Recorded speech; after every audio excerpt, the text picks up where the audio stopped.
দিনের পর দিন 16 বছরের নাবালিকাকে ধর্ষণের দায়ে স্বঘোষিত গুরুদেবকে 22 বছরের সশ্রম কারাদণ্ড ও 25,000 টাকা জরিমানা করা হয়েছে।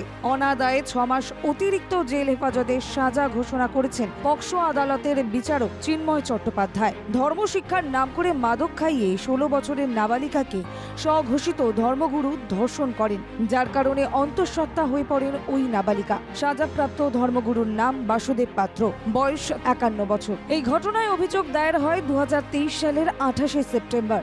ঝাড়গ্রাম মহিলা থানায় অভিযোগ দায়েরের পরের দিনই অভিযুক্তকে গ্রেফতার করেন ঝাড়গ্রাম মহিলা থানার তদন্তকারী অফিসার প্রতিভা হালদার। দ্রুত কেসের নিষ্পত্তির জন্য তিনি ঝাড়গ্রাম আদালতে চার্জশিট জমা দেন। 2023 সালের 24 নভেম্বর চার্জ ফ্রেম করা হয় 2024 সালের 9 জানুয়ারি। এই বিষয়ে আইনজীবী জানান, ভয়ের কারণে প্রথমে অভিযোগ জানাতে চায়নি ওর পরিবার, কিন্তু পরবর্তীকালে পুলিশের নিরাপত্তার আশ্বাস পেয়ে তারা থানায় অভিযোগ করে, ঝাড়গ্রাম মহিলা থানায়, এবং এই মোকদ্দমাটি তদন্তকারী অফিসার হিসাবে নিযুক্ত করা হয় প্রতিভা হালদারকে।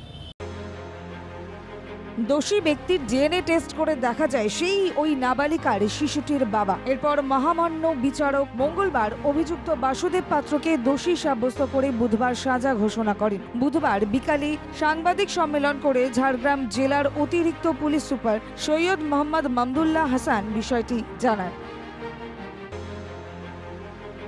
ব্যুরো রিপোর্ট, বাংলা জাগো।